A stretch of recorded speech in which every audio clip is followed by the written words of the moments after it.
Hey, God, I heard that question that you had the other day and it was so good, but I don't think I addressed it. So let's talk about it, okay? Do you remember when you asked me, how does energy actually work in the body? And I started to tell you and then forgot, because I always do. Well, this is how energy works in the body, the way I understand it. So you know what an atom looks like, right? From school, has a center nucleus with protons and neutrons, and then there's an electron shell. And the amount of electrons going around it changes based on the element and all of that stuff, right? Okay, the other important piece to know is that the action of experiencing your life is to feel. You feel happy, feel sad, feel grief, feel joy. You feel things. When we feel something we don't like, if we don't release it, we tend to push it down. It's still energy, so it has to go somewhere. It just becomes more dense and it drops down and gets stored around those atoms in that electron shell related to the chakra that you're working on. A good example of this is grief. This tends to get stored in the chakras around, in the cells around the heart chakra. So you push it down, you store it around in those cells around the heart chakra, and you forget about it.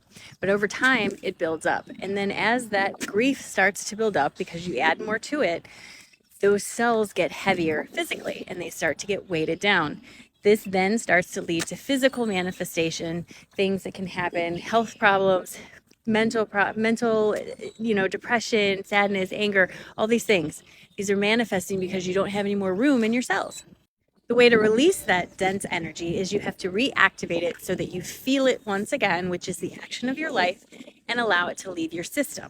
You can do that by doing shadow work, by going to therapy, by having energy work, or anything like that. But you can't, as an energy worker, I can't release that energy from your chakras unless you've already done the work to let it come loose, kind of. Can't pull it out if it's not ready to go. Now, once you've pulled that dense energy out of your cells, re-experienced it, re-felt the sadness, and let it lead your system, you now have this empty space in your energy cells, in your cells, right? Empty space for better feeling, higher vibrational energy. So it's up to you to do things that help you feel good to refill that space with lighter, higher vibrational energy. That's what people mean by raising your vibration. Why a lot of people can't sustain a high vibration is because they don't have any room in their cells to hold the energy. So you can temporarily raise your vibration, anybody can, but unless you have space to hold that energy in your cells, you can't sustain it. That's why we do energy work, shadow work, and go to therapy.